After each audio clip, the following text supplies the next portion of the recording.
అది కీర్తనకారుడు భక్తుడు అంటున్నాడు, దేవుని సన్నిధానంలో ప్రతి జీవితానికి ప్రతి కుటుంబానికి ఏం కలిగి జీవించాలి అంటే కృతజ్ఞత కలిగి జీవించాలి. జీవితాంతం ఎక్కడుండాలని చెప్తున్నాడు అంటే ఆయన సన్నిధికి రావాలని చెప్తున్నాడు. భక్తుడు ఏమంటున్నాడు? కృతజ్ఞతా స్తుతుల్లో ఆయన సన్నిధికి వచ్చేదాము. ఏ స్తుతులతో?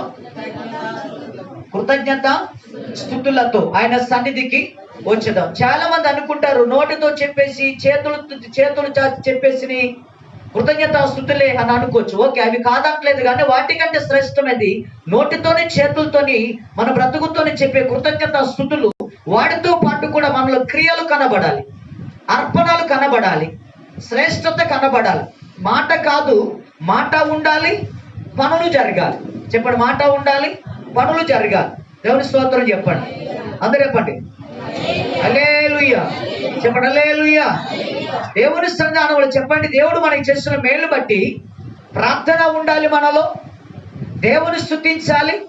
అంతేకాదు దేవుని కూడా చెప్పండి, మన వల్ల చెల్లించవలసినవి కూడా దేవునికి చెల్లించాలి.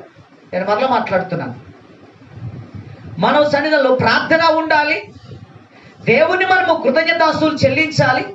అంతేకాకుండా దేవునికి మన ద్వారా కూడా చెల్లించవలసినవి కూడా చెప్పండి ఏం చేయాలి? చెల్లించాలి. భక్తుడు అంటాడు, నేను దినమునకు 3 మార్లు ప్రార్థన చేసి 7 మార్లు దేవునికి నేను స్తుతిస్తూ ఉన్నాను అని చెప్తూ, అంతనే కాకుండా దేవుని సన్నిధి కొరకట, దేవుని మందిర నిర్మాణం కొరకు రాయి, కల్ప, ఇసుక, ఇనుము, వెండి కావలసిన పనిముట్లన్నీ విస్తారముగా సమకూర్చి, వాటితో కాకుండా అవే కాకుండా అంటున్నాడు డబ్బును సమకూర్చి, ఇవి సరిపోక ఇంకేమంటుందంటే మందిర విషయమై 200 లారీల బంగారాన్ని సమకూర్చి, నైనా ఇది నీ కొరకు నేను ఇచ్చేది కొద్దిగా, ఇది కృతజ్ఞత. ఆమేన్. ఇది కృతజ్ఞత అంటే అర్థం ఏంటంటే, ఒకప్పుడు నా జీవితము చేతిలో చిల్లిగవ్వ కూడా లేని జీవితం. అంటే నేను గొర్రెలు కాసుకునే పరిస్థితి నాది. గొర్రెలు కాసుకుంటే గొర్రెల పాలు తాగి బ్రతికిన జీవితాలు. కానీ ఇప్పుడైతే నన్ను ఎలా చేసావంటే ఒక ఉన్నత స్థానంలో పెట్టావు. కాబట్టి ఉన్న స్థానంలో హెచ్చించావు కనుక నేను ఇచ్చేది ఇదంతా నీ దృష్టికి కొంచెమే. మనుషులకి ఇది ఎక్కువ కనబడుతుంది, కానీ నీ దృష్టికి మాత్రము నేను ఇచ్చేది కొంచెమే. అది కృతజ్ఞత.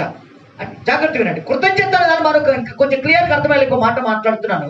కృతజ్ఞత అనే దానికి అర్థం ఏంటంటే, మన గత జీవితాన్ని ప్రభులో లేనప్పుడు మన గత జీవితం ఎలాగుందో దేవుని దగ్గరకు వచ్చిన తర్వాత మనం వెనక బ్యాక్గ్రౌండ్ యొక్క దీనస్థితి నుంచి జ్ఞాపకం చేసుకుంటూ ప్రభుతో సాగిపోతూ, నా గత జీవితం ఇంత బలహీనమైనదయ్యా, ఇంత దీనస్థితి అయ్యా, ఇంత పేదరికమైన స్థితి అయ్యా అని దాన్ని జ్ఞాపకం చేసుకుంటూ జీవితాంతము ప్రభువును తలుస్తూ దేవునికి మన పట్ల చెల్లిస్తూ మనం చేసే ప్రార్థన చేస్తూ మనం స్తుతిస్తూ మన మందిరానికి వస్తాను సన్నిధిలో కనబడుతూ మన ద్వారా దేవునికి అర్పిస్తుంటే కృతజ్ఞతతో కూడిన దేవుని సన్నిధి జీవితం ఇది. ఆమేన్. చేతులెత్తండి అందరూ కూడా. హల్లెలూయా, హల్లెలూయా. ఒక మనిషి ఎప్పుడు జీవితంలో కృతజ్ఞతగా ఉంటాడంటే, ఇప్పుడు నా ఉన్న స్థితి కంటే నా గత జీవితం చూసుకుంటే ఏమీ లేని స్థితి.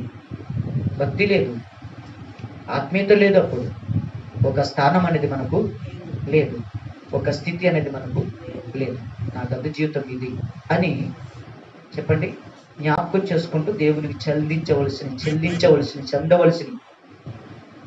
చెల్లిస్తే ఏం చెల్లించాలి చెప్పుకున్నాం? ప్రార్థన చేయాలి. దేవుడిచ్చిన 24 గంటల్లో రోజుకు చెప్పండి ఏం చేయాలి? ప్రార్థన అనేది జరగాలి. దావీదు భక్తుడు కీర్తనకారుడు ఏం చేస్తాడంటే, ఆ రోజుకు 3 మార్లు ప్రార్థన చేసేవాడు. 7 మార్లు చెప్పండి ఏం చేసేది ఆయన? దేవుణ్ణి ఎన్ని మార్లు? 7 మార్లు ఏం చేసేవాడు? దేవుని స్తుతించేవాడు. అంతేకాదు తన కలిగిన అంతట్లోంచి కూడా దేవుని సన్నిధిలో, దేవుని మందిరములు ఎలాగున్నాడు తెలుసా అండి? శ్రేష్టంగా పచ్చగా ఉన్నాడు. ఎలాగున్నాడు చెప్పండి? శ్రేష్టంగా పచ్చని చెట్టులాగా ఉన్నాడు. భక్తుడు అంటాడు, నా జీవితం ముందు చూస్తే ఎండిన చెట్టు నా జీవితం, కానీ ఇప్పుడైతే నా బ్రతుకునే దేవునికి అన్ని విషయాలు కృతజ్ఞత కలిగి ఉండడం వల్ల దేవుని మందిరంలో నేను ఇప్పుడు ఎలాగున్నానంటే పచ్చగా ఉన్నాను. చూస్తారా మాట? కీర్తన భాగం 52వ కీర్తన 8వ వచనం. 52వ కీర్తన 8వ వచనం.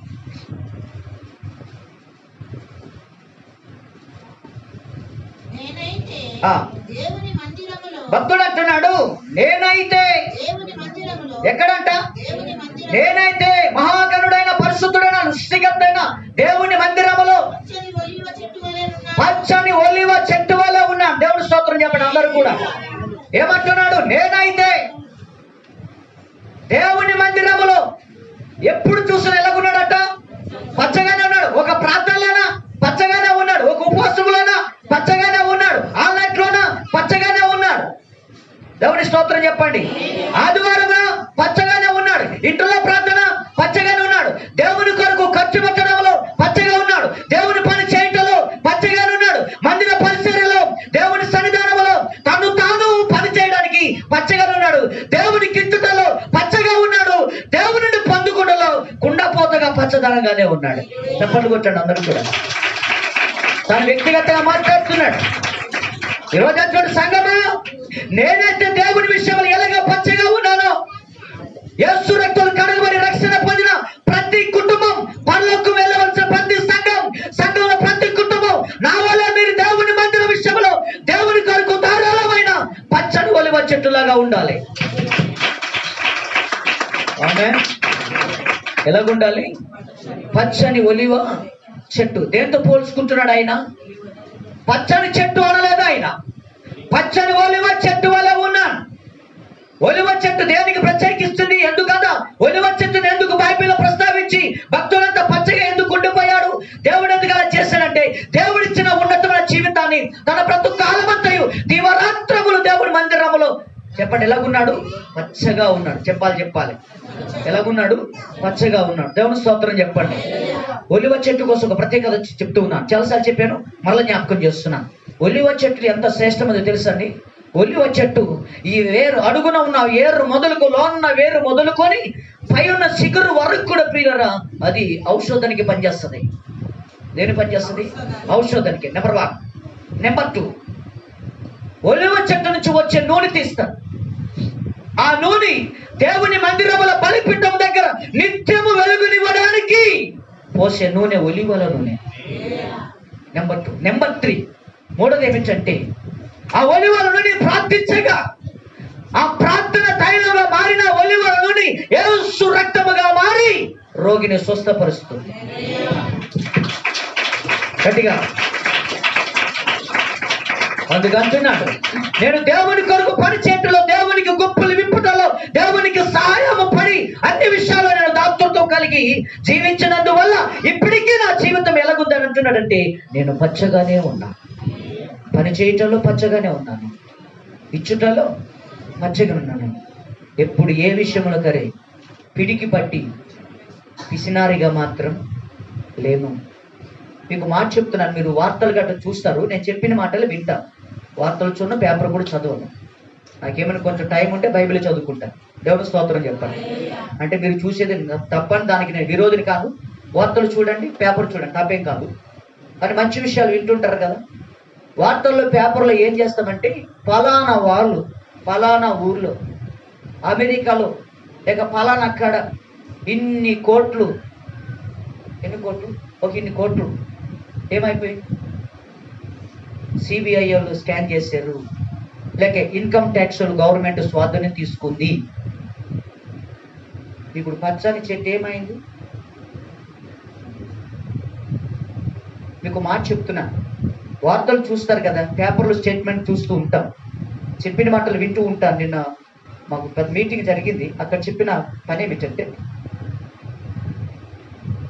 ఇన్కమ్ ట్యాక్స్ వాళ్ళు, గవర్నమెంట్ వాళ్ళు, సిబిఐ వాళ్ళు కలిసి ఉద్యోగస్తులకేమి, ఆస్తిపరులకేమి, ధనవంతులకేమి, అపార్ట్మెంట్ ఉన్న వాళ్ళకేమి, ప్రతి ఒక్కరికి కూడా అదొక డిపార్ట్మెంట్. లెక్కలేసి ఇద్దరు భార్య భర్తలు ఉద్యోగం అయితే, లేక ఒక్కరు ఉద్యోగం అయితే, లేక వారు చేసిన పనిని బట్టి వారికి ఉండవలసిన ఇంత, వారి ఖర్చు అయ్యేది ఇంత అని లెక్కలేస్తారు. చూసి ఏదో ఒక రోజున వారికి ఇంటిమేషన్ వెళితే సడన్గా వచ్చి పడతారు. అందుకే చాలామంది తెలియక ఏం చేస్తారంటే, ఇన్కమ్ ట్యాక్స్ కట్టుకుంటారు. ఇన్కమ్ ట్యాక్స్ కడతా ఉంటే వాళ్ళు మన మీదకి రారిక 10 సంవత్సరాలు వారికి ఇంత ఇన్కమ్ ట్యాక్స్ ఉంటుంది, కట్టేస్తారు. అది గవర్నమెంట్ పట్టించుకోదు అనమాట. అలా లేకపోతే వాళ్ళు కన్నేసి ఏం చేస్తారు, సడన్గా ఉన్న పట్టణం వచ్చేసి పట్టేసుకుంటే ప్రియులరా, దొరికింది ఎంతో తెలుసండి. అక్కడక్కడ వింటాం, ఫలానా వారి యొక్క స్వాధీనము గవర్నమెంట్ సిబిఐ లేక ఏంటందండి ఇందాక ఇన్కమ్ ట్యాక్స్ వాళ్ళు తీసుకున్నది ఫలానా వాళ్ళ దగ్గర 50 కోట్లు 100 కోట్లు 1000 కోట్లు అని పేపర్ చూస్తూ ఉంటాం. ఆ వార్తలు విన్నప్పుడు చాలా బాధగా ఉంటుంది. ఇప్పుడు అవన్నీ మనకి విన్నప్పుడు ఎలాగుంటుంది, మాకు కనీసం 1,00,000 ఇచ్చిన మా బాధలు పోనానని మనకుంటాం. ఇవ్వకే కదా వాళ్ళు తీసుకున్నారు, ఇస్తే ఉండవు కదా, ఉంటాయి అన్న ఉండవు, ఇవ్వకే కదా వాళ్ళు తీసుకున్నారు.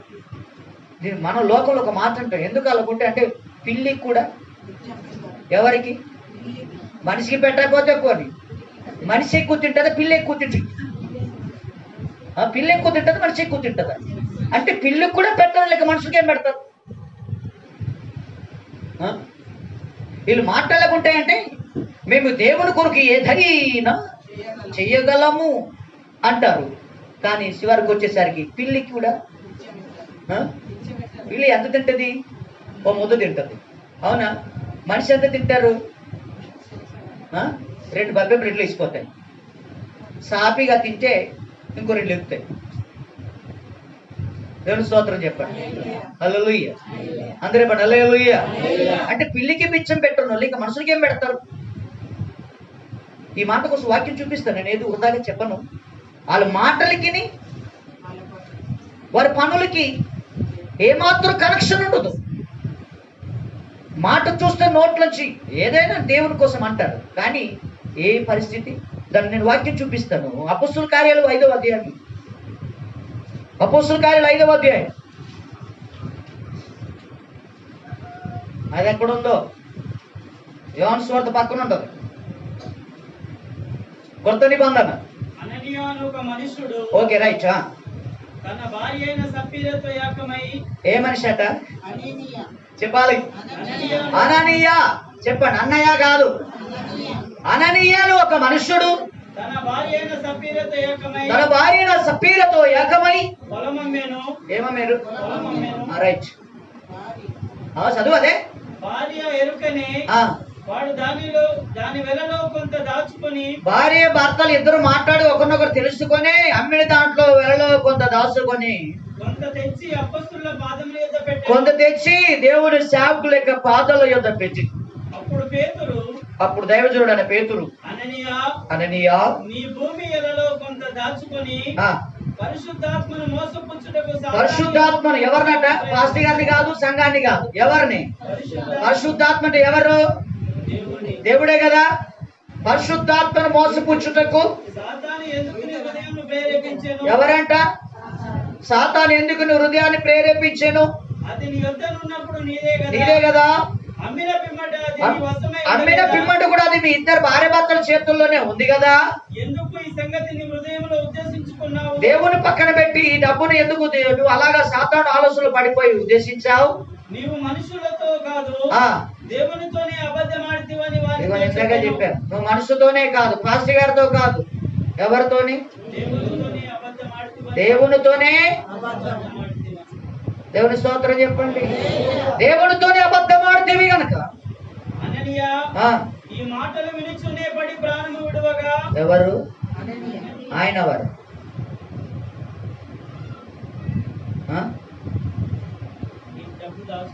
ఈ మాటలు వినుచునే కింద పడి. దేవుని స్తోత్రం. కొంతమంది కుర్చీలో కూర్చొని కింద పడతారు. ఎందుకు? ఎందుకమ్మా? అపోస్తులు పౌలు అర్ధరాత్రి వరకు విస్తారంగా వాక్యం చెప్తూ ఉంటే ఇక మళ్ళీ తిరిగి ఆ ప్రాంతం రావడానికి లేదు, ఇక వేరే ప్రాంతానికి వెళ్ళిపోతాడు. అందుకని అందరూ ఆసక్తి వింటుంటే అయితే కానీ యవనస్తుడట పై మేడ నుంచి కింద పడిపోయాడు. ఎందుకో తెలుసా? కిటికీలో ఉన్నాడు. అటు లోపలికి లేదు అదనమాట. అంటే ఈ మాటకిని ఆ బతుకు మా పనులకి మాత్రం సంబంధం ఏమి లేదు. అటు లోకంలో లేడు, ఇటు మధ్యన కిటికీలో ఉన్నాడు, అందుకే కింద పడిపోయాడు. కొంతమంది కుర్చీలోంచి కింద పడతారు. ఎప్పుడు? అది ఎప్పుడు కుర్చీలు అలా ఉండి ఫాస్ట్ గా సొక్క భలేగుంటుంది. ఈ సొక్క ఏం చేస్తుంది? పడగొడేస్తుంది. దేవుని స్తోత్రం చెప్పండి. హల్లెలూయా. కానీ ఈ నిలబడ్డాడట, కూర్చుంచి పడ్డారు పళ్ళ మళ్ళీ మెలుగుకొని ఎవరైనా చూసారా లేదా అని గబగలు వేసిపోతారు, సర్దుకుంటారు వేస్తురత్తని చెప్పి. ఇది నిలబడ్డాడంట. దైవజనుడు నోటి నుంచి వచ్చిన మాటలు వింటూ అంగి లెక్క చేయలేదు కాబట్టి, లోపడలేదు కనుక, విధేయత కాలేదు కనుక, సేద్యంలో మార్పు చెందలేదు కనుక, జీవితాన్ని సరి చేసుకోలేదు కనుక, కట్టుడైపోయి ఉన్నారు కనుక, ఆ మాటలు వినుచునే నేలపడి కింద పడి ఏమైపోయాడు? ప్రాణం విడిచాడు. యవనస్తులు చేంజ్ చేశారు, కల్పకి తీసుకెళ్ళిపోయారు. అంతేనా? అక్కడిగా అదే మాట్లాడా అదనే ఎక్కడికి? దేవుడు దీవించును గాక. సంఘవిద్ద గారు దేవుని స్తోత్రం. ఎక్కడ తీసుకెళ్ళిపోయారు? సమాధి తీసుకెళ్ళిపోయారు. కిందకు వచ్చిన తర్వాత ఏమంటో తెలుసా? అమ్మా మీరు ఇంతకీ అమ్మితీరా అని పాస్టర్ గారి ఇంటికి వచ్చి అడిగితే, అదే మా ఆయన రాలేదా అననీయ, ఆయన మీకు చెప్పలేదా, మళ్ళీ కొత్తగా అడుగుతున్నారు అన్నట్టుంది. అప్పుడు అక్కడేమంటారు తెలుసా? మీరిద్దరు కలిసి దేవుని ఆత్మను ఎందుకు దుఃఖపరుస్తున్నారు? ఇదిగో నీ భర్తను పాతి పెట్టిన వాని యొక్క పాదాలు నీ ఇంటి వాకిట ఉన్నట్టు. ఆమె అక్కడ తప్పు చచ్చిపోద్ది. ఇప్పుడు చెప్పండి ఒక మాట, జాగ్రత్తగా. ఏమైనా రూప, ఏమైనా లాలిపాపైనా జూకారా, చప్పరించారా? ఎందుకు ఇలా జరిగింది అంటే, ఇలా మాటలకి ఇలా భక్తికి ఏ సంబంధము లేదు, ఏ సంబంధం లేదు. అందుకే భక్తుడు ఏమన్నాడు? నేను దేవుని మందిర విషయం అంటే దేవుని కొరకు, అది ఉపవాసం మీటింగ్లే కానీ, అది క్రిస్మస్ ఆరాధనే కానీ, లేక నా ఇంటి దగ్గర కృతజ్ఞత ప్రార్థనే కానీ, నేను ఎప్పుడు దేవుని కొరకు ఇలా లేను కానీ ఇలాగ పచ్చగానే ఉన్నా. దేవునికి స్తోత్రం. ఏ టైంలో చూస్తే నేను పచ్చగానే ఉన్నా. దేవుని స్తోత్రం చెప్పండి. ఈ అననీయ సభ్యులు ఎందుకు ఊటపాటున ప్రాణాలు వదిలేసి వెళ్ళిపోవలసి వచ్చిందంటే, జాగ్రత్త వినండి. సంఘమందరూ కూడా దేవుని మహిమార్థమై అందరూ పచ్చని ఒలివ చెట్టులాగా జీవిస్తూ, వారి కలిగిన దేవుని దగ్గరికి తీసుకొచ్చి అపోస్తుల పాదాల దగ్గర, చెప్పండి, అపోస్తుల పాదాల దగ్గర, దైవజనుల పాదాల దగ్గర పెట్టారు. ఇది చూశారు వీళ్ళిద్దరు, ఇది చూశారు. అబ్బా, పెట్టిన వాళ్ళందరూ దేవుడు ఉన్నత స్థానంలో పచ్చని ఒలివ చెట్టులాగా చేసేసారు. మనకున్న భూమి వారికి కూడా భూమి ఉంది, వాళ్ళమ్మి అదే తెచ్చారు, వాళ్ళు గొప్ప వాళ్ళు అయిపోయారు, దేవుడు సన్నిధానంలో వెచ్చించాడు, మనం కూడా చేసి అమ్మేదాన్ని. అంతవరకు కరెక్ట్ గా ఉంది వీళ్ళ నిర్ణయం. దేవుని స్తోత్రం చెప్పండి. హల్లెలూయా. వీరి భూమి అమ్మేంత వరకు బాగానే ఉంది. ఎప్పుడైతే భూమి అమ్మి డబ్బు చేతికి వచ్చిందో, ఇది పాస్టర్ గారికి తెలుస్తుందా? దేవుడు ఎక్కడో పైన ఉన్నాడు, ఆయన ఏం చూసి పాస్టర్ గారు సంఘం ఎవరు చూసారు? మన ఇద్దరు కదా ఉన్నాం. ఎవరిద్దరు? అననీయ సప్పీరలు అని ఒకరినొకరు చెప్పుకొని కొంచెం తీసుకెళ్ళారు. ఇప్పుడు చెప్పండి, నిర్ణయం బాగుంది, జాగ్రత్త వినండి. వాళ్ళ ఆత్మీయ జీవితం ప్రారంభం బాగానే ఉంది, ముగింపు మాత్రం దెబ్బతిన్నది. హలో, ఎవరైనా ఉన్నారా ఇలాగా? Be careful. వాళ్ళ ఆత్మీయ జీవితం బాగానే ఉంది, ప్రారంభం బాగానే ఉంది, సమర్పించాలనేది బాగానే, సమర్పణ మాట బాగానే ఉంది. వారి మాటకిని, వారి క్రియకు, వారి మాటకిని, వారి భక్తికి, వారి మాటకిని, వారి దేవుడితో సావాసానికి ఏ మాత్రము సంబంధము లేదు. ఇప్పుడు చెప్తున్నాను, ఏమైనా ఒక్క రూపాయి ఏమైనా రుచి చూచారా?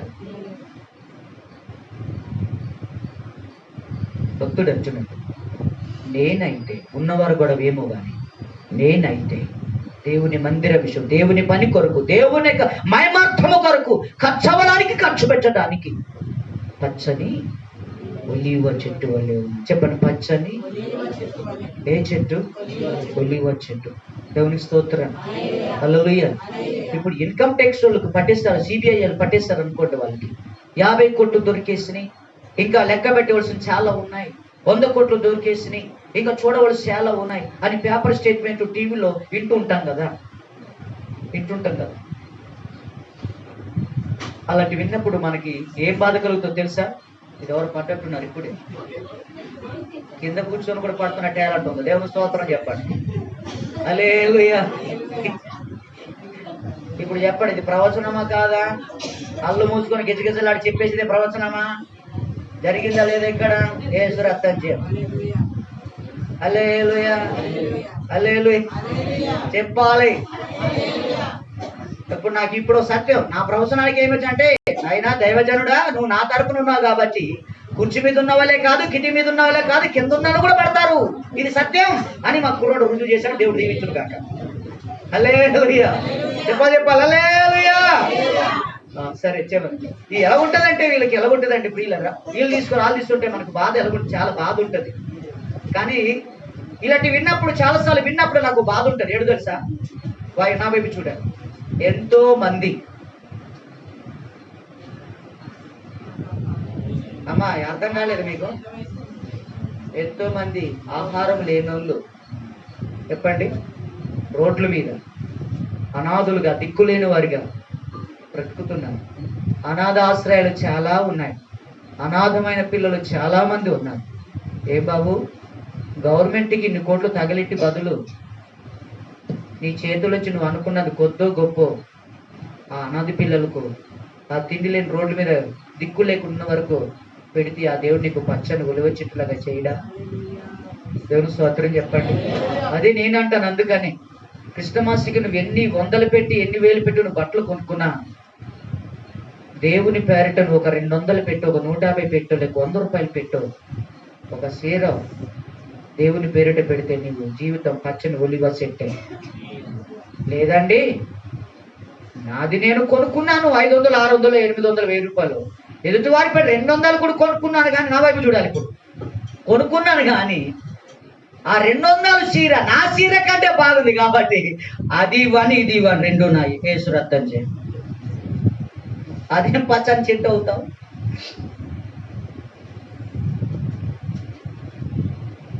ఆమె చెప్పాలి హల్లెలూయా.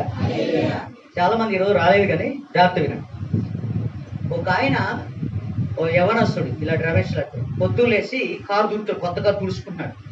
రమేష్కు నా 3 ఫ్రెండ్స్ ఉదయాన వాకింగ్కి వెళ్తూ ఎదురయ్యాయి. కారు తుడిచేతను కొత్త కారు అంటే, ఈ కారు ఫాస్ట్ గారికి ఇయ్యమని మా అన్నయ్య పంపించాడు. మా అన్నయ్య జర్మనీలో, 3 వెళ్ళారు కదా. ఇంకొకటి ఆడు చూసి, ఆ కారు అది కూడా కొత్త కారు, అదే వరకండి, అది నాకు పంపించాడు, ఇదో ఫాస్ట్ గారు పంపించాడు, ఇది కృతజ్ఞత అని కారు తుడుస్తున్నాడు. అందులో 3లో మొదటోడు అంటాడట, జాగ్రత్త వినండి, నాకు అవడనితే బాగుంది, నాకు ఎవడైనా ఇద్దే బాగు. ఒకటి అయిపోయింది. ఇంకెంతమంది ఉన్నారు? 2 ఉన్నారు. ఈ 2లో ఇంకొకడు అంటాడంట, రెండో వాడు,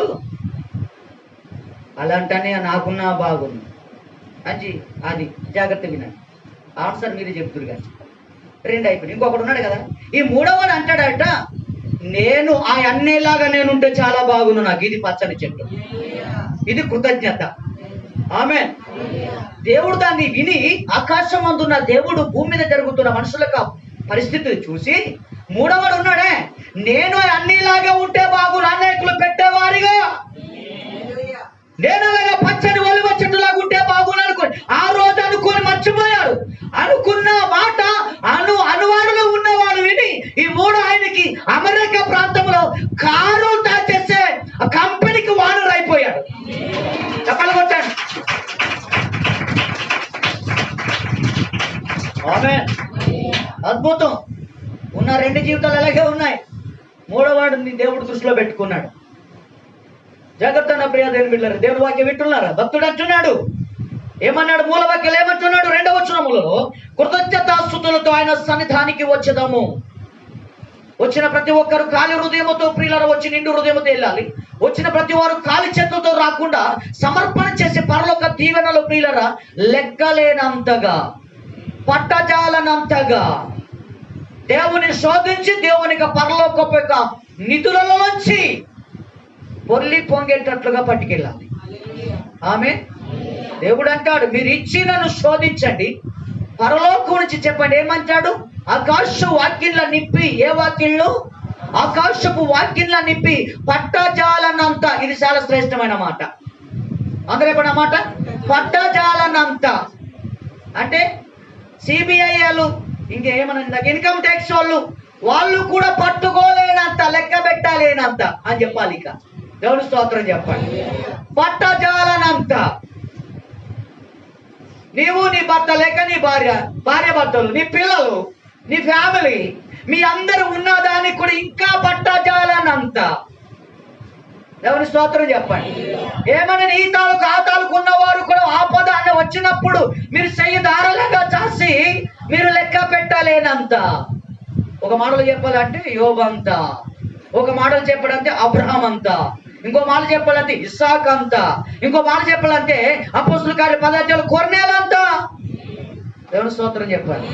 హల్లెలూయా చెప్పండి. ఆకాశ వాక్యంలో నిప్పి ఎంత అన్నాడు చెప్పండి? పట్టజాలనంత. ఎవరికి? అందరికి. ఎలాగున్న వారికి? కృతజ్ఞత కలిగి ఉన్న వారికి. ఆమె ఎలాగ చెప్పండి? కృతజ్ఞత కలిగి ఉన్నవారికి. అంటే మేము కృతజ్ఞత స్తుతులతో ఆయన సన్నిధికి అనగా ఆయన మందిరానికి వచ్చేదాము. ఎప్పుడు నేను ఒట్టిగా రాలే, పచ్చగానే ఉన్నాను. అంతేకాదు నేను నా పచ్చదనాన్ని చూసి నా కుమారులు అలాగే ఉన్నారు, నన్ను చూసి వారు నేర్చుకున్నారు, నా కూతురు కూడా నన్ను చూసి వాళ్ళు అలాగే నేర్చుకున్నారు అంటున్నాడు భక్తుడు. వాక్యం చూపిస్తున్నా. 144 కీర్తన 12 వచనం. 144 కీర్తన భాగం 12 వచనం.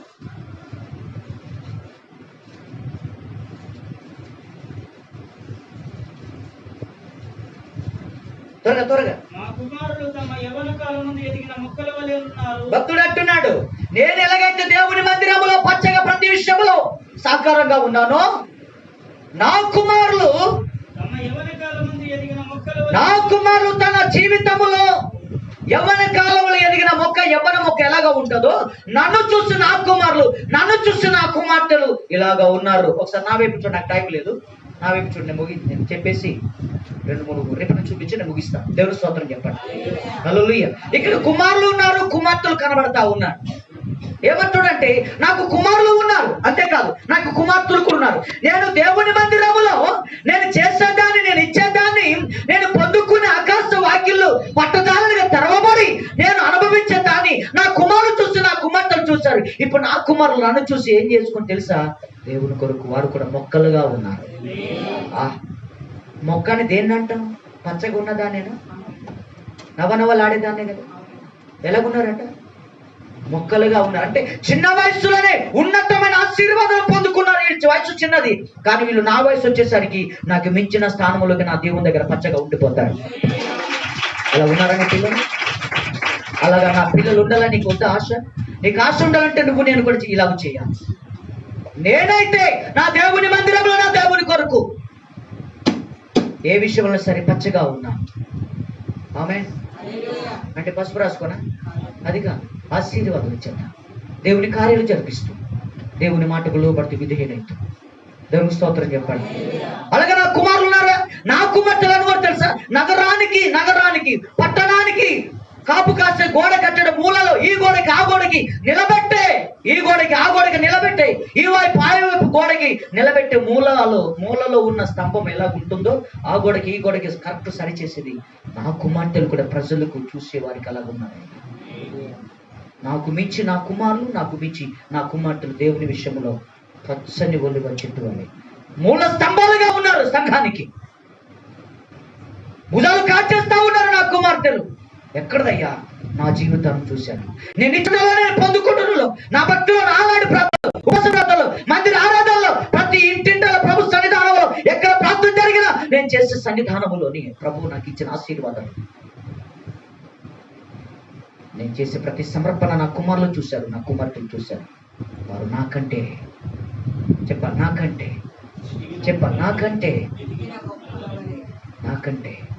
చిన్న వయసులోని వీరు నాతో సమానంగా వచ్చేసారు.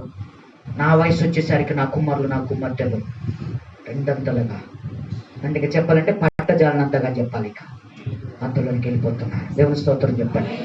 మీకు ఇంకో మాట చెప్తున్నాను. పరిశుద్ధ లేఖ నుంచి ఎఫెసీయులకు రాసిన పత్రిక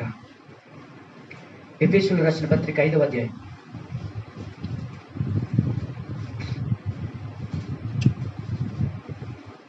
20వ వచనం.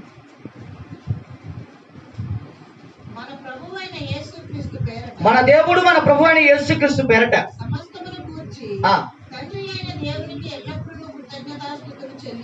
చెల్లించుచు దేవుని స్తోత్రం చెప్పండి. హల్లెలూయా. మన తండ్రిన దేవుని పేరట, మన ప్రభువునకు ఎల్లప్పుడు దేవుని పేరట ఉన్న మనము దేవునికి ఎల్లప్పుడు చెప్పిన బ్రతుకున్నంత కాలం, జీవితాంత కాలం ప్రతి విషయంలో కృతజ్ఞత కలిగి బ్రతుకుతూ ఒకరి ఒకరు లోబడి ఉండి. అంటే లోబడి అర్థం అంటే తెలుసా? నేను నా తల కింద పెడతాను, మీ కాలు నా పైన అని కాదు అక్కడ అర్థం. ఒకరినొకరు, ఒక ఇంటి కుటుంబం ఎంతో అంతకంటే శ్రేష్టమైంది దేవుని సంఘం. దేవుని సంఘం కూడా వన్ ఆఫ్ ద ఫ్యామిలీ, ఒక కుటుంబం దేవుని సంఘం అంటున్నాడు. ఒకరినొకరు హెచ్చించుకోకుండా అందరూ కూడా సమాన భావాన పచ్చని ఒలివ చెట్టు వల్లే ఉండుడి. మళ్ళా మాట్లాడుతున్నాం. అందరూ కూడా ఏమన్నాడు? సమానమైన ఆత్మీయ వరముల చేత ఒకరినొకరు పచ్చని ఒలివ చెట్టు వల్లే ఉండుడి. దేవుని స్తోత్రం చెప్పండి. ఇంకో మాట అంటాడు కొలస్సీయులకు రాసిన పత్రికలోని, ఆ మాట చూడండి. కొలస్సీయులకు రాసిన పత్రిక 3వ అధ్యాయం 23వ వచనం. ప్రభు వలన, కొలస్సీయులకు రాసిన పత్రిక 3వ అధ్యాయం 23వ వచనం చదవండి. చదువు. నువ్వు శేఖర్లోకి ఎందుకు వెళ్ళిపోయావు? ప్రభు వలన స్వాస్థ్యమును అనగా ఆస్తియు ప్రతిఫలముగా పొందుతామని. ఎలాగా? ప్రతిఫలముగా పొందుతామని. ఒకసారి అలాగా అది అలా ఉంచు. ప్రతిఫలం అంటే అర్థం ఏంటి? ప్రభు వల్ల స్వాస్థ్యము, సంపద, ఆశీర్వాదం ప్రతిఫలముగా అని ఎప్పుడు అంటాం? ఏది ప్రతిఫలం అవుతుంది? మన శుక్రవారం చెప్పినట్టున్నాడు. తిరిగి అంటే మనము 10 ఇస్తే తిరిగి మనం 100 తీసుకున్నాం చూసారా? అది ప్రభు వల్ల మనం పొందేది ప్రతిఫలం. నువ్వు ఆ 10 కూడా ఇవ్వకపోతే ఉన్నది పోతుంది అని బైబిల్ చెప్తుంది. నేను కాదు, చదవాలి ఇప్పుడు.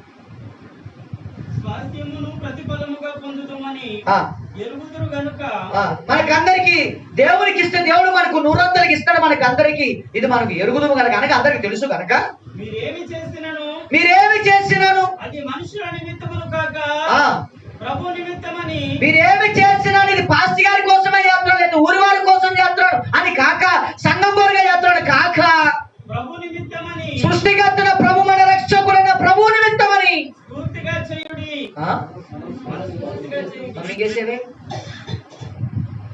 మనస్ఫూర్తిగా చేయుడి. మీరు ప్రభు అయిన క్రీస్తునకు దాసులై ఉన్నారు. ఎవరికి? దేవుని స్తోత్రం చెప్పండి. హల్లెలూయా. అక్కడ పక్షపాతం ఉండదు అన్న మాట లేదా?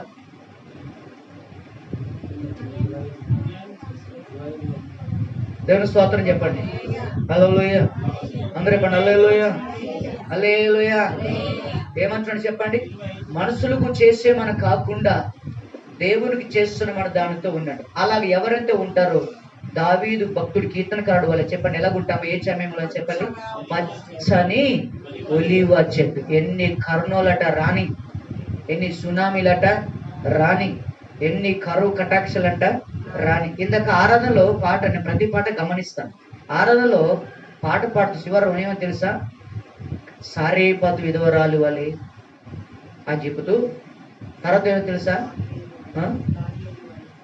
అమ్మా గట్టి చెప్పండి అమ్మా. సమరయ స్త్రీ వలె, ఇంకా సారేపతు విధవరాలు. ఏంటి చరిత్ర? ఆమె చరిత్ర ఏంటి? 3.5 సంవత్సరాల కరువు వచ్చింది కానీ ఇంట్లో కరువు లేదు. ఎందుకని? దేవుడు ఇంట్లో ఉన్నాడు, ఏది చెప్తే అది తల వచ్చింది. దేవుని స్తోత్రం చెప్పండి. హల్లెలూయా.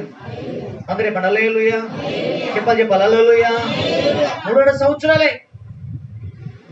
రాజు కూడా కరువు అనుభవించేశాడు.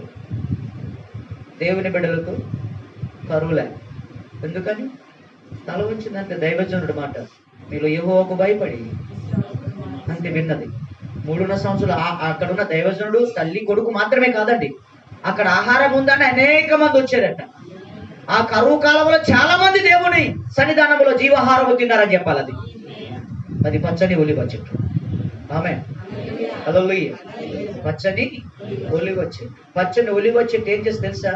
నా ఎదుటోడు బాగుంటాడు, నీడనిస్తుంది. నీడనిస్తుందండి అంటే చెయ్యూతనిస్తుంది. ఏది? ఏ చెయ్యూత? నేను ఆ చెయ్యూత ఆ కాలుత దానికోసం అనట్లేదు. సంఘములో దేవుని బిడ్డలు ఎదుటి వారికి చెప్పండి. దేవుని చాలా మంది వాక్యం ఎక్కట్లేదు కానీ ఎక్కుతా ఉంది. దేవుని స్తోత్రం. ఎక్కును గాక, ఆశీర్వదించబడుదురు గాక. ఆమేన్. హల్లెలూయా. జాగ్రత్త వినండి. భక్తుడే మూలవాక్యం అంటాడు, కృతజ్ఞతా స్తుతులతో మేము ఆయన సన్నిధికి వచ్చేదాము. ఏ స్తుతులతో? అంతే. కలిగిన వాటితోను ఆత్మ జీవితముతో, శరీరముగాను ఆత్మీయంగాను, చేతులతోను కృతజ్ఞతతో ఆయన సన్నిధానికి వచ్చాం. ఎప్పుడు మేము ఖాళీ చేతులతో ప్రభు సన్నిధి కనిపించలేం. హల్లెలూయా. ఒకసారి ఆపడానికి ఉండదు, లైవ్ ఆపడానికి ఉండదు. సరే, దేవుని స్తోత్రం చెప్పండి. హల్లెలూయా. ప్రియ దేవుని బిడ్డలారా, దేవుని సన్నిధిలో నచ్చున్నాడు. ఎవరు కృతజ్ఞత కలిగి ఉంటే వారి జీవితాలు చెప్పండి, దేవుడు ఏం చేస్తాడు? ఏం చేస్తాడు? నేను చెప్పిన మాట అడుగుతున్నా, చెప్పలేకపోతున్నా. అంటే మీకు మూడెప్పుడు అదిరా అన్నట్టుందా? అది డాడీ దేవుడు దీవించును గాక. పచ్చని అమ్మ అందరూ చెప్పండి అన్నమాట. ఎలాగుంటే ప్రతి విషయంలో దేవుని కొరకు దానమోసి ఖర్చు పెట్టి కృతజ్ఞత కలిగి, భక్తి కలిగి, భయం కలిగి, దేవునికి భయపడి సేవకుని మాట పెట్టి, ఆత్మ తీవ్రత కలిగి, వాక్యానికి తడుచుకుంటూ వాక్యాన్ని జీవించిన ఏ జీవితమైనా అంటున్నాడు పచ్చని ఒలివ చెట్టు. ఇది చెట్టులో భూమి మీద చాలా మంది సంఘాలు ఉన్నాయి. భూమి మీద చాలా క్రైస్తవులు ఉన్నారు. భూమి మీద చాలా మంది దేవుని ప్రజలు ఉన్నారు. కానీ ఈరోజు దేవుడు కోరుకునేది ఏమిటంటే సంఘముకున్న మనం జీవితాంతకాలం పచ్చని ఒలివ చెట్టులాగా పని.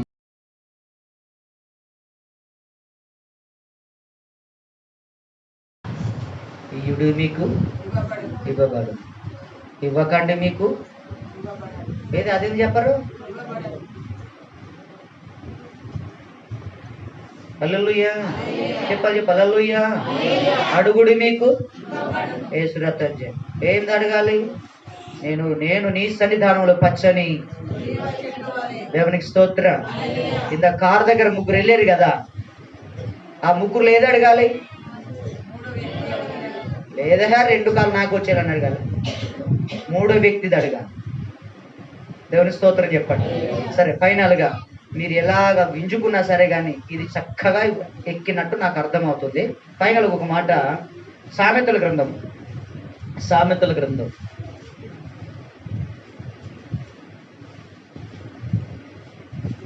దాని ముందుకు ఒక మాట తీయండి, తర్వాత చూద్దాం. సామెతలు లూకాసు వార్త 17వ అధ్యాయము, లూకాసు వార్త 17వ అధ్యాయం 15వ వచనం. ఎవరిలో? వారంటే ఎవరు? అక్కడ ఉన్న వారిలో. వారిలో ఒకడు ఏంటంట? వారిలో ఒకడు స్వస్థత కలుగుట చూసి, దేవుడు స్వస్థపడుతున్న చూసి, దేవుడు మేలు చేస్తున్న చూసి, దేవుడు ఆశీర్వదించడం చూసి, దేవుడు అభివృద్ధి చెందడం చూసి, దేవుడు ఉన్నత స్థానం ఒక స్థితి ఇచ్చుట చూసి ఎలాగట? అడొక్కడే గొప్ప శబ్దముతో దేవుని మహిమ ఆడున్నక్కడ నుండి దేవుని దగ్గరకు వచ్చేంత వరకు దేవుని మహిమ పరచుచు తిరిగి వచ్చి ఆయనకు కృతజ్ఞతాస్తుతులు చెల్లించి ఆయన పాదముల యొద్ద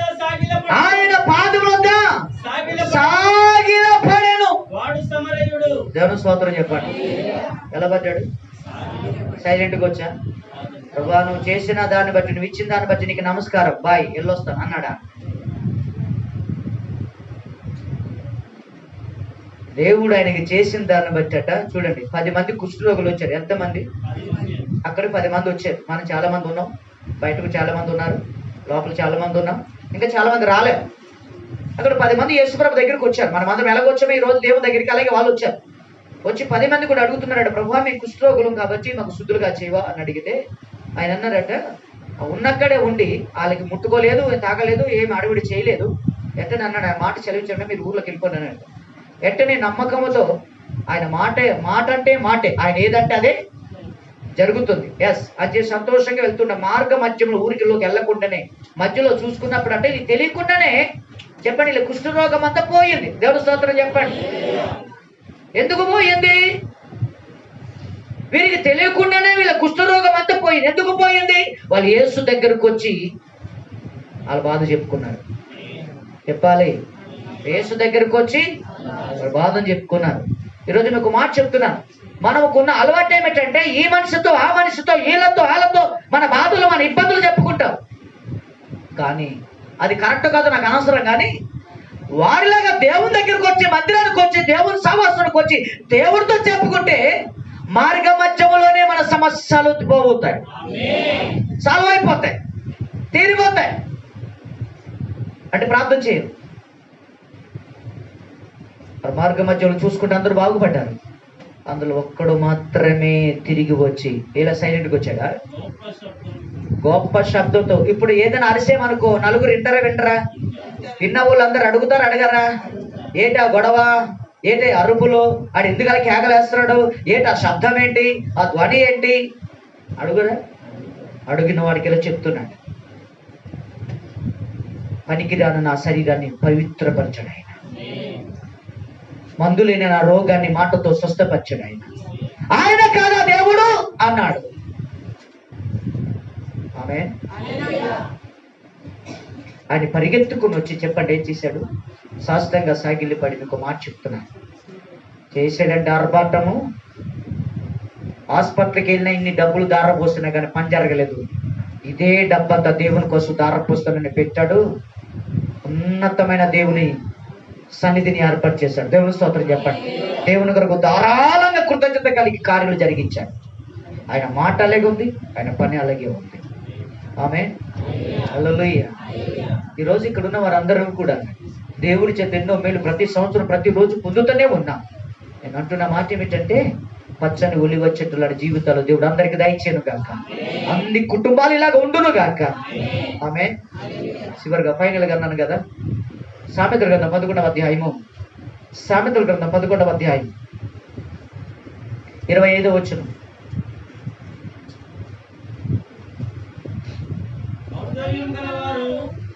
దేవుని చేతిలో ఔదార్యము కలిగిన వారు, ఔదార్యం గల వారు పుష్టి నందుదురు, నీళ్లు పోయే వారికి. అదేం రూలు? అదేం రూలు? అదేం రూలు? దేవుని స్తోత్రం చెప్పండి. అమ్మ ఒకసారి చివరిలో నా ఇంకా బాగా సీరియస్గా చూడండి. అదేం రూలు? ఔదార్యం కలిగిన వారేమో పుష్టిగా ఉంటారట, నీళ్లు పోసిన వాళ్ళకేమో నీళ్ళే పోయబడుతుందంట. ఇది దేవుని మాట. అంటే ఏంటో తెలుసా, నేను దేవుని కొరకు ఏదో ఒకటి చెయ్యాలి అని ఔదార్యం కలిగి వారు చేసిన తర్వాత దేవుడు వారిని చెప్పండి ఎలా కూర్చుతాడట? పుష్టిగా. చెప్పండి, పుష్టిగా. అంటే అర్థం ఏంటి? ఏ పుష్టి? ఒళ్ళు పుష్ట, ఇల్లు పుష్ట? ఏ పుష్టి?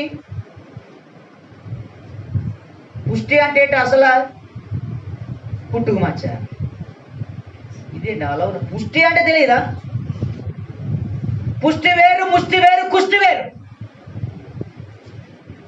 ఆ రెండు పక్కన పెట్టండి. పుష్టి అంటే ఏంటి? ఎస్, దేవుడు దీవించును గాక. పుష్టి అంటే ఏమిటంటే సమృద్ధిగా ఉండటం. ఆమేన్. కొదువ లేకుండా ఉండటం, కొరత లేకుండా ఉండటం, ఇబ్బంది లేకుండా ఉండటం. దేవుని కొరకు నేను ఏదో ఒకటి చేయాలి ప్రతిసారికి అని దేవునిలో ఖర్చు పెట్టి ఖర్చు అయ్యే వారికి ఆతృత ఔదార్యం కలిగిన వారికి దేవుడు ఎలా ఉంచుతాడు చెప్పండి? పుష్టిగానే ఉంటాడు. ఒక నువ్వు అలాగుంటే నువ్వు కూడా పుష్టిగానే ఉంటావు. ఈ భక్తుడికి ఇంటాడు, అది అలాగే ఉన్నాడు కాబట్టి ఏమన్నాడు? నేనైతే దేవుని మందిరం అలా చేసి పచ్చడి ఒలివ చెట్లాగే ఉన్నాను. ఆమేన్. హల్లెలూయా. కొంతమంది మందులు వాడుతున్నారు, ఎందుకో తెలుసా? పుష్టి కావడానికి. దేవుడు దీవించును కాదు. కరెక్ట్ చెప్పావు. ఏం కావడానికి? కొంతమంది మందులు పుష్టిగా అవడానికి. నేను అంటాను, ఉన్న శరీరముతో ఆరోగ్యం ఉంటే చాలు. నేను అంటాను, ఏ పుష్టి కావాలో తెలుసా? ఆత్మ సంబంధమైన, దైవభక్తి సంబంధమైన పుష్టి కావాలి మనిషికి. పుష్టి అయిపోయిన తర్వాత ఇప్పుడు ఏంటంటాం? దానికి మళ్ళా మందులు ఏంటి? ఆ పుష్టి తగ్గడానికి. సన్నం, వెరీ గుడ్. సన్నం అవ్వడానికి. సన్నం ఉంటే చెప్పండి, లావు అవ్వాలి.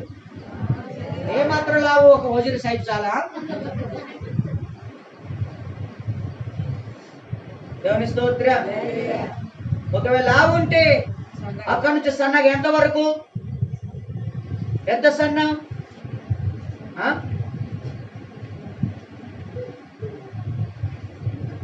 సోన్ బాబు కొడుకు అంత సన్నం చాలా.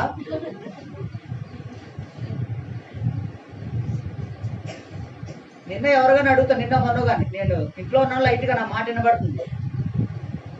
కాదు పిన్నే లావ్ అవ్వడానికి మందులు వాడుతున్నారట కదా, ఏ సురత్ అని చెప్పి. కొన్ని ఆవిడ సన్నంగా ఉందంటే సన్నం కూడా లేదు. అది పక్కన పెట్టి హల్లెలూయా. ఉన్న శరీరముతో దేవుని సన్నిధిలో ఆరోగ్యంగా ఉండటమే మహాభాగ్యం. ఆమె ఇప్పుడు చెప్పండి, నీళ్లు పోయేవానికి ఇచ్చువానికే ఇవ్వబడు, పెట్టిన వానికే పెట్టబడు, వారు పచ్చని ఒలివ చెట్టు వాళ్ళే ఉండరు. దేవుని స్తోత్రం చెప్పండి. అందుకే భక్తుడు అంటున్నాడు, కృతజ్ఞతాస్తుతులతో ఆయన సన్నిధానికి వచ్చేద్దాం. అట్టి జీవితాలు విలువగా దేవుడు అందరిని ఆశీర్వదించును కనుక. ఇదే భక్తుడు మరో మాట అంటాడు, నేను మాత్రమే కాదు, నేనును నా కుమారులు నా కుమార్తెలు నా భార్య కూడా అలాగునే ఉన్నారు. నేనైతే దేవుని మందిరములో ఏమన్నాడు చెప్పండి, పచ్చని ఆమె పచ్చని చెట్టుబడి. ఇదనమాట. ఈయన నీళ్ళు పోయలే, ఔదార్యం కలిగి ఉన్నాడు, ఔదార్యం కలిగి ఉన్నాడు. మరో మాట అంటాడు, ఏమంటాడంటే తగిన దానికంటే వెదజల్లి.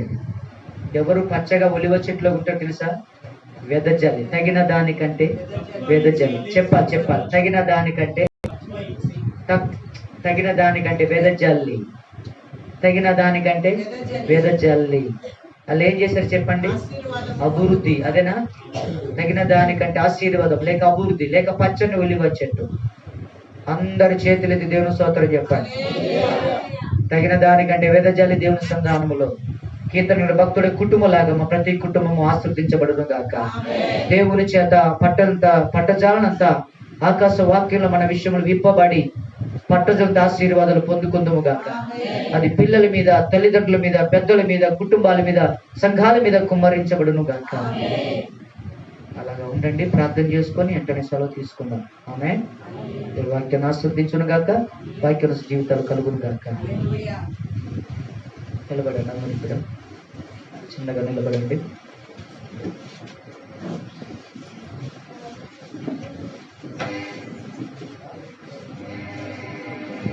మధ్యాహ్న కాలంలో ఒక సమరయ్య స్త్రీ దేవుని కొరకు వెదజల్లింది. ఒక సారీపతు విధవరాలు దేవుని విషయంలో వెదజల్లింది. భక్తుడు అంటున్నాడు, కృతజ్ఞతాస్తుతులతో ఆయన సన్నిధానికి వచ్చాడు. ఎప్పుడు ఒట్టిగా రాలేదు, నేను ఆసక్తితో వస్తున్నా, చేతులతో వస్తున్నా. తగిన దానికంటే వెదజల్లి అభివృద్ధి పొందా. ఔదార్యము కలిగి పుష్టిగా ఉన్నా.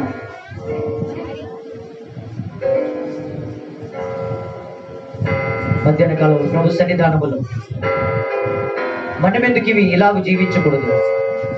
మనమెందుకు మన విషయంలో ఆకాశ వాక్యాలను విప్పి ప్రభు మన నిమిత్తమై పట్టజాల ఆశీర్వాదాలు అనుగ్రహించినట్లుగా మనమెందుకు మన జీవితాల్లో మేలు పొందుకోకూడదు? ప్రియులారా, ఒకవేళ అలాగ నువ్వు అనుభవించాలని ఆశ ఉండి కూడా అవి అనుభవించలేకపోతున్నావంటే నీకు ఎవరైనా ఆత్మీయ జీవితంలో పక్కదారి పట్టిస్తున్నారా?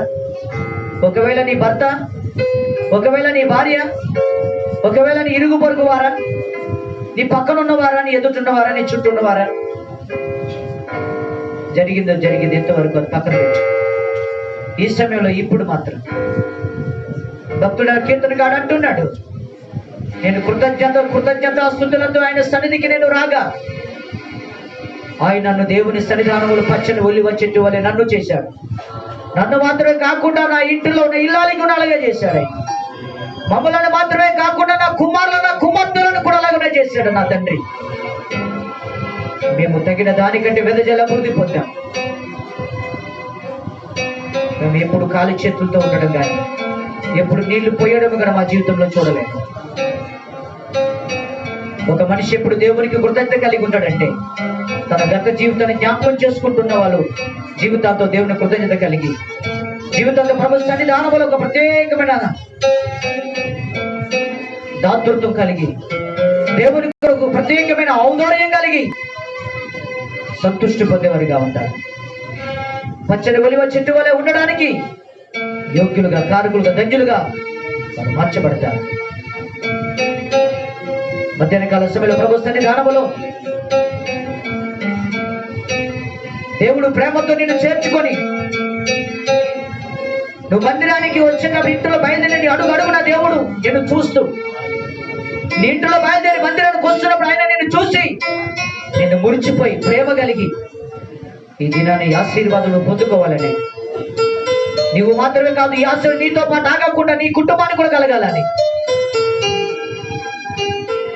నీ ఆత్మ జీవితాన్ని ఇరుగు పొరుగు దెబ్బతీసిన దేవుని కొరకు నువ్వు ఖర్చు అవ్వాలని, ఖర్చు పెట్టాలని దాతులతో కలిగి ఎన్నిసార్లు నువ్వు ఉప్పొంగినా నీ వారు నిన్ను ఆపేసిన ఎన్ని ఆశీర్వాదాలు దూరం అయిపోయావు.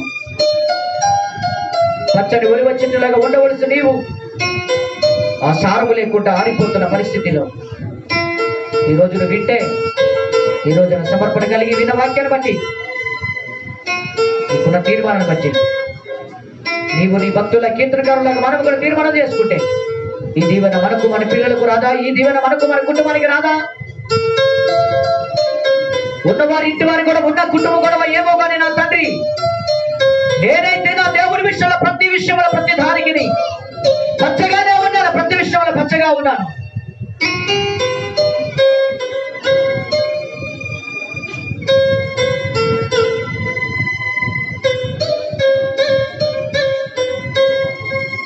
కొద్దిసేపట్లో దేవుని మందిరాన్ని నుంచి వెళ్ళబోతున్నా.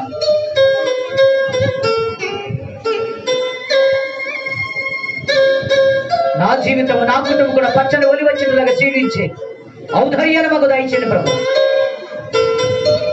తగిన దానికన్నా వెదజల్లి ఆకాశ వాక్యం నింపగలిగినంత టాలెంట్లు ఆశీర్వాదాలు మన ధన్యత దయచేయండి. నా ఒక్కరి బట్టికే కాదు, అది నా ఇంటి వారు అందరికీ కూడా కుమ్మరించబడాలి.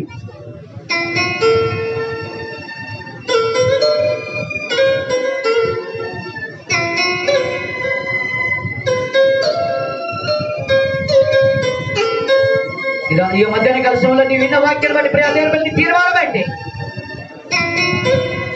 నీ నిర్ణయం ఏంటి? అరణ్య సభ్యుల జీవితం ప్రారంభం బాగానే ఉంది. దేవుడు వారి స్థితిని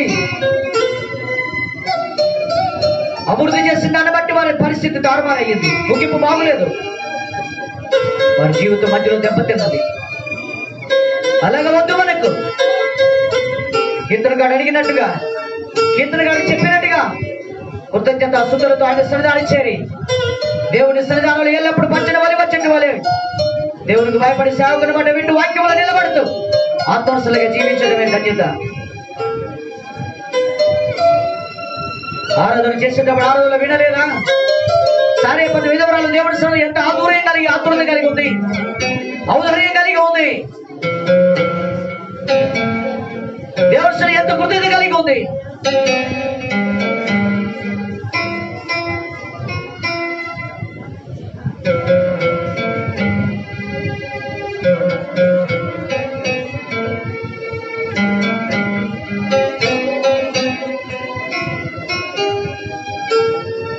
బైబిల్లో ఎంతమంది స్త్రీలు ప్రభు సన్నిధానములో ఏ స్థితిలో ఎంత కృతజ్ఞత కలిగి ఉన్నారు. బైబిల్లో ఎంతమంది పురుషులు దేవుడు చేసిన దాన్ని బట్టి కృతజ్ఞత కలిగి గొప్పలా కాలేదు. అబ్రాము గొప్పవాడు కాలేదా? ఇస్సాకు గొప్పవాడు కాలేదా? కొర్నేలి గొప్పవాడు కాలేదా? ప్రియ దేవుని బిడ్డలారా, ఒకప్పుడు మనలాంటి స్థితి. వారు దేవుని విషయంలో దాన్ని బట్టి దాతృత్వం కలిగి ఔదార్యం కలిగి ప్రభు సన్నిధానములు వారు వర్ధిల్లారు.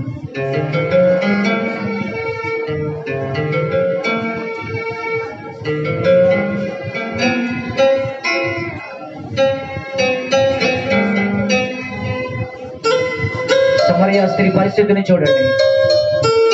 ప్రభు దగ్గరికి ఎప్పుడైతే ఆమె దగ్గర ప్రభు దగ్గర ఏదో ఒకరినొకరు బావిలో మాట్లాడుకున్నారు, ఆ రోజు నుంచి కృతజ్ఞత కలిగి ఎంత దాతృత కలిగి ఉంది.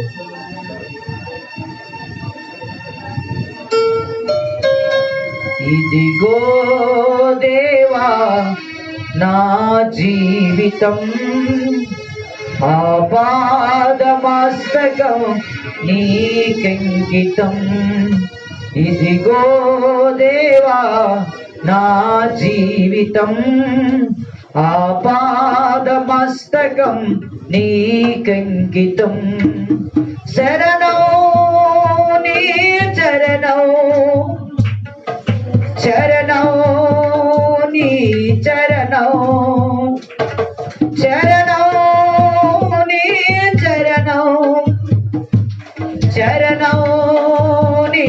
చరణం ఇదిగో దేవా నా జీవితం ఆపాదమస్తకం నీకంకితం ఇదిగో దేవా నా జీవితం ఆపాదమస్తకం నీకంకితం పలుమార్లు తొలగినాను పరలోక దర్శనము నుండి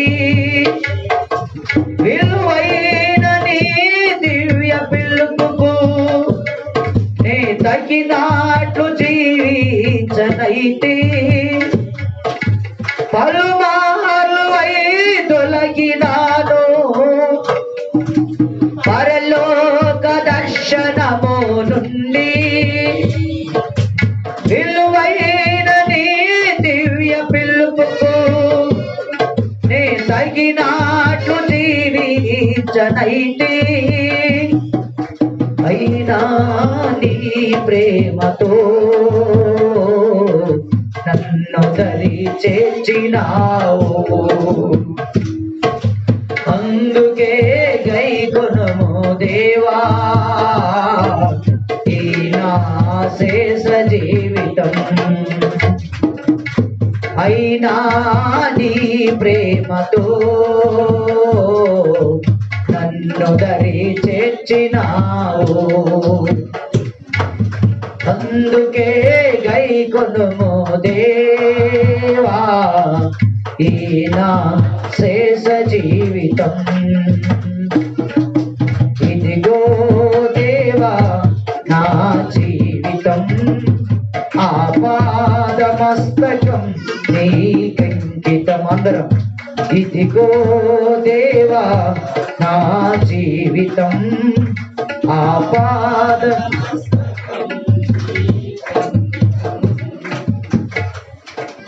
శరణం నీ చరణం రెండు చేతులు పైకి చేసి అందరం కూడా సంపూర్ణంగా ప్రభువుకు లోపడు సమర్పించుకుంటూ సజీవ యాగంగా ఇక నుండి ప్రభుత్వం పచ్చని వలి చుట్టూ వాళ్ళు ఉండునట్లుగా కృతజ్ఞతతో ఆయన సన్నిధానంలో జీవించున్నట్లుగా ప్రతి కాలం అంత జీవిత కాలం అంతయు శరణం నీ చరణం శరణం నీ చరణం చరణం నీ చరణం చరణం నీ చరణం ఇదిగో దేవా నా జీవితం ఆపాదమస్తకం నీకంకితం ఇదిగో దేవా ఆమేన్ నీకంకితం నా పాదమస్తకం నజరేయుడైన యేసు పరిశుద్ధ నామములో ఎత్తబడిన వాక్యములు దేవునివి కాబట్టి యేసుల ప్రతి వారు కూడా ప్రతి కుటుంబం కూడా నజరేయుడైన యేసు క్రీస్తు నామములో సదాకాలము ప్రతికాలం అందు జీవితాంతము దేవుని సన్నిధానములో పచ్చని ఒలివ చెట్టు వల్ల ప్రతి కుటుంబమును దేవుడు ఆశీర్వదించును గాక ఆత్మీయంగా ఆశీర్వదించును గాక ఆరోగ్యము యేసు నామములో ఆశీర్వాదంగా కలుగును గాక ఐశ్వర్యము యేసు నామములో వర్ధిల్లును గాక ప్రభు సన్నిధానంలో ప్రతి విషయం కృతజ్ఞత కలిగి జీవించుదుము గాక ప్రతి వారి ఉద్దేశములు ఇలా మధ్యాహ్న కలస ప్రభు అంగీకరించి నెరవేర్చును గాక అప్పులైనను పేదరికమైన దరిద్రతలైనను అనారోగ్యమైనను ఒంటరి విషయములు వచ్చిన బాధలైనను ఇబ్బందుల శోధలైనను సర్వశక్తి కలిగిన యేసు క్రీస్తు నామములో విడుదల కలుగును గాక విడుదల కలుగును గాక విడుదల కలుగును గాక నానా ఇబ్బందులు పడుతున్న ప్రతి పరిస్థితి ప్రతి జీవితాన్ని యేసు క్రీస్తు నామములో విడుదల కలుగును గాక ఆశీర్వాదాల చేత నింపబడుదుము గాక యేసు నామములో నిందలతో వేదన పడుతున్న జీవితాన్ని నిందల యేసు నామములో విడుదల కలుగును గాక భర్తల వల్ల కన్నీరు మున్నారిపోతున్న జీవితాన్ని యేసునామములో దేవుడు అద్భుతం చేయనుగాక. భార్య వాళ్ళ పరిస్థితి తారుమారవుతున్న ఇబ్బంది పడుతున్న పరిస్థితిని యేసునామములో దేవుడు ఆశీర్వదించునుగాక, ఇబ్బంది తొలగించునుగాక.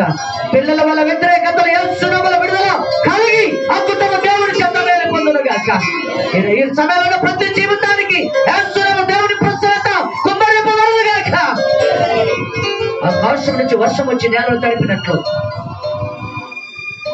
ప్రతి కుటుంబం పైన, ప్రతి జీవితం పైన దేవుని ధారాళమైన కృప, ఆయన కటాక్షం ఆవరించును గాక, ఆయన సన్నిధి ఆవరించును గాక, ఆయన సమస్త మేలులు ఆవరించును గాక. మోకరించి ప్రార్థన చేసుకుంటాం.